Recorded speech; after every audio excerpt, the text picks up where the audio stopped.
like to move on and introduce Kim Gade and Karen Krieger. They're from the Lee Health Military Support Program. The support for the military, of course, in the Estero area is very strong, really leading from the top with our mayor, who is, you know, a very firm believer in, for a number of very good reasons, in the military support.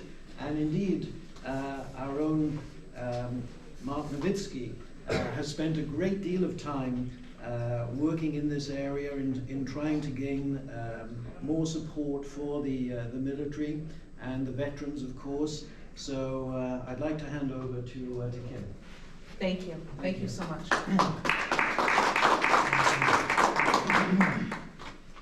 So back in 2003, I was in HR. Well, let me introduce my boss. My boss is Karen Krieger, and we are in the Community Affairs Department.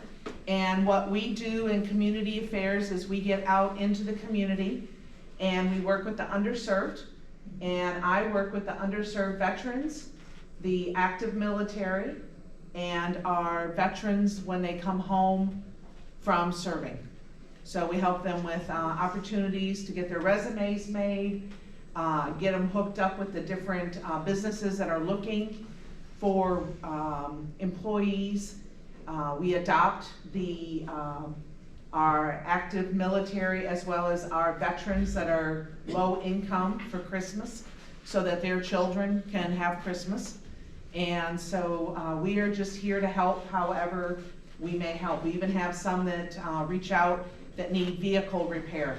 So we have a benefactor that I get them vetted, and we will get their vehicle repaired so they either one can get to their job, go to FGCU, because we have many that are veterans that are in the program there at FGCU. So I'm here to talk about our mental health component, but then I'm also going to talk about what else we do just so that you're aware of what we do. So mental health, back in 2019, well actually before that, I built a relationship with Massachusetts General, the Boston Red Sox, and Home Base. And Home Base was started down in this community because of the Boston Red Sox at Fenway South.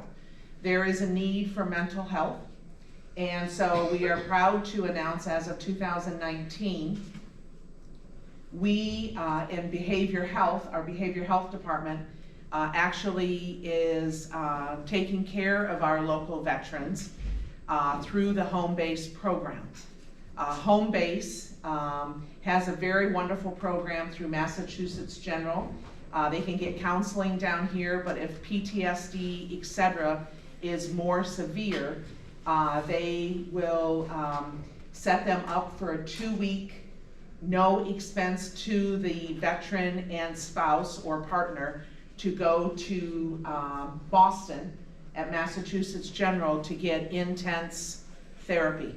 And I have seen the therapy. I have seen several of our local young men and women before they left.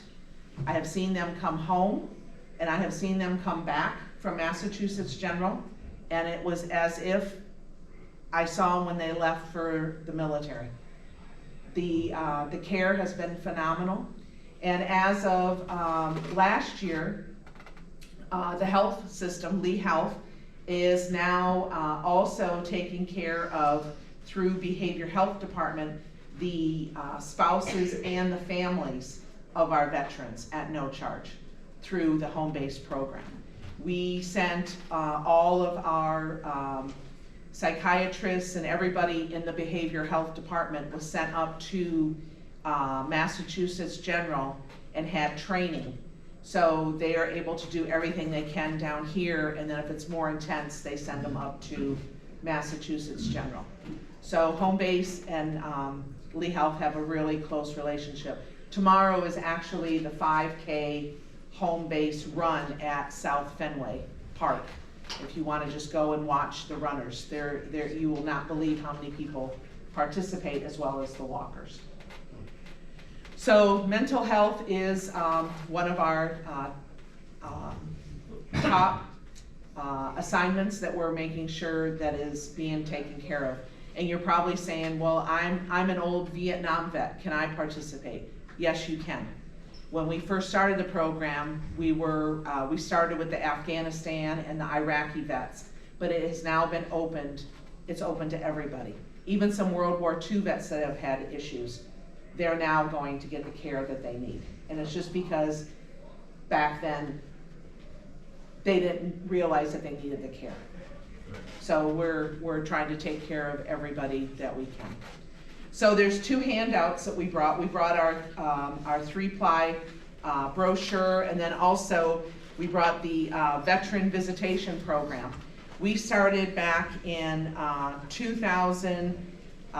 end of 2018, our Veteran Visitation Program, and what that is we, if a veteran, we piloted with the American Red Cross and United Way at Cape Coral Hospital.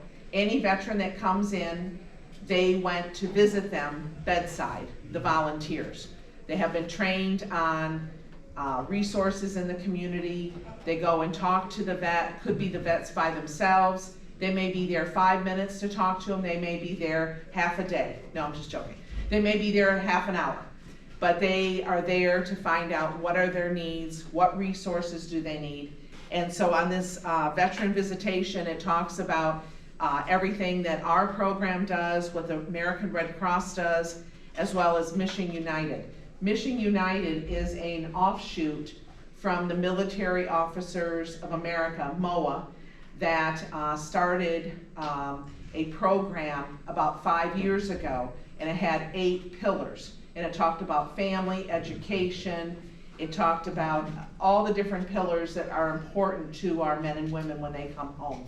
It has now been in collaboration with the United Way. So if a veteran, say Ed called, Ed, I'm going to use you as the guinea pig. So if Ed called, he could call 211 here in Lee County, and one of the first questions they're going to say is, did you or anyone in your family serve in the military?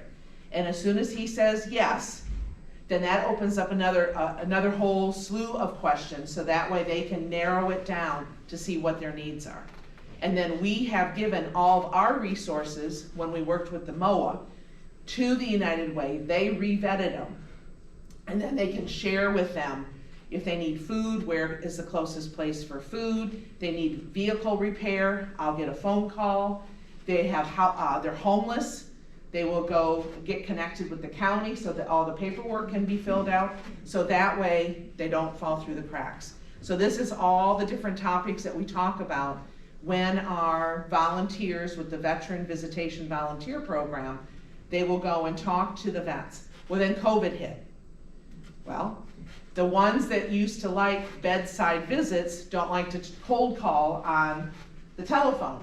So we have another whole set of volunteers that we trained on the phone, and they would call every day, check in with the veteran, and then I would get the notes, and then we would outsource it to where it needed to go. And then we would mail these RAT cards directly to their home so that they would get them. And if they had questions, they have phone numbers to call. On the back of this is information about veteran service officers. Unfortunately, our veterans do not know that their benefits have changed multiple times over the years. And so I am the mouth of the South, and we have the VA clinic up on Diplomat in Cape Coral. We have their information, what hours, and it's a walk-in.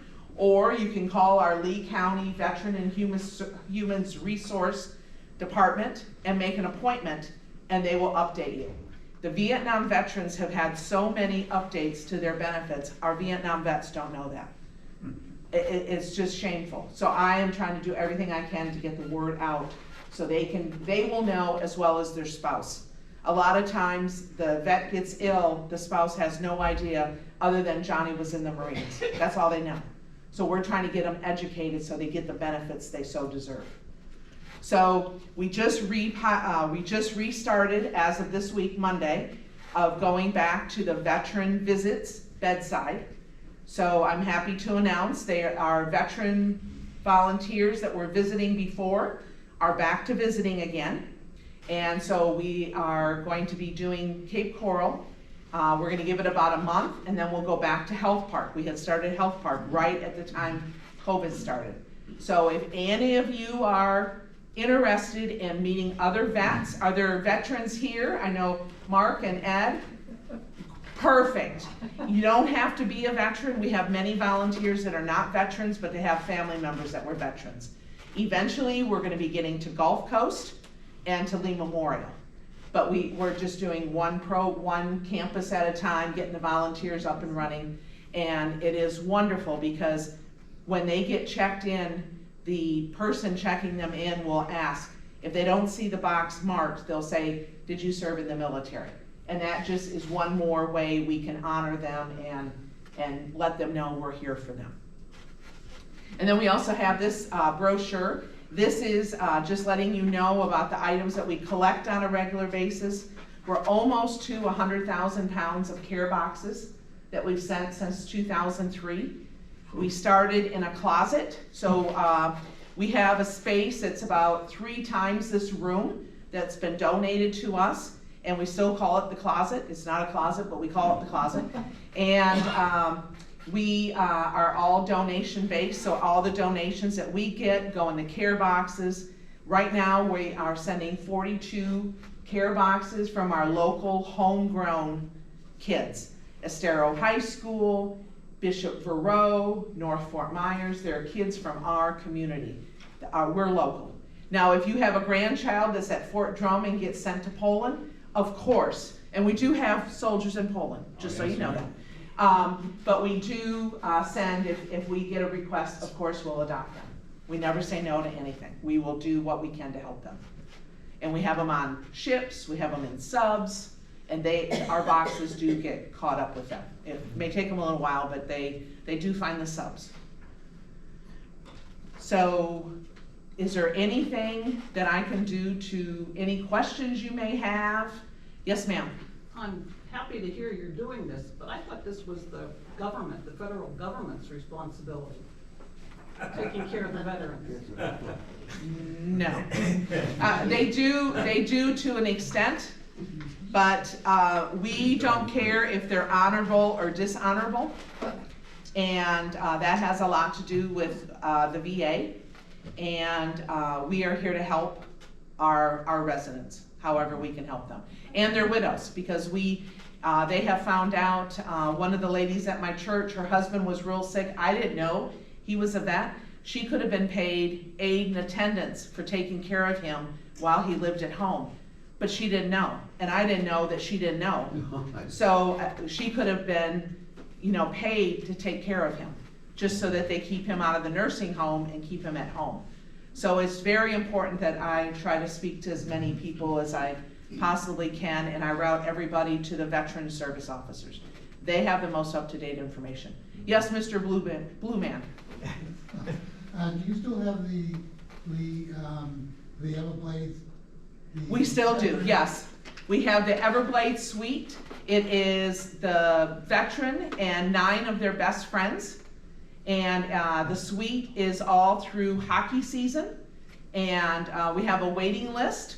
And if you would be interested in that, my information's on the back here. Down on the back of the 3-ply, it says kim.gate@leehealth.org. Send me an email and we'll add you to next season. Yes, we've been doing that for 13 years. So we're at 13 times 37 games. So we have taken care of a lot of veterans over the years. Okay. Any other questions? Yeah, last one. Kim, one of the things that Alan and I went down and talked to Commissioner Mann on workforce housing and even veteran housing. It's a big deal, and it's too expensive to rent here in Estero, and nobody wants an ugly, building in their neighborhood. So that's one of the things we're trying to ask and trying to help for workforce and veteran housing. How do we do that? And Charlotte County, believe it or not, has a house that looks like ours, but it's actually 3 apartments. So you can't go in and say, not in my neighborhood, because it looks like your house. Right. So a lot of opportunities and alternatives to try to not have people commute so much, and give them a place to live. So we When- appreciate anything you can do. Well, to when, help it. when you contact me, we have Alpha, Bravo, and Charlie is being built right now down in Collier County. Okay, And they have been doing great. The veterans have a home to stay at, a lot of them are all by themselves, they have jobs, and then they get to a certain point, and then they can go out on their own. sure. But that Collier County is like, for me, the start of our community and helping our veterans. All right, thanks. Yeah. Well, Kim and Karen, thank you so much for being here today and for providing us with that insight. Thank you. What I would also say to you is that, as I mentioned to Christoph a little while ago, while it's wonderful to have face-to-face meetings here like this, but your message will go out much more widely. You know, when we post the recording of today's meeting, we have something like nearly 200 people who actually log on. And so I think that with maybe many of those people sharing your message with their friends, you know, this will reach quite a large number of people. And so that's why it's important that you were here today. Thank you so very much. How about-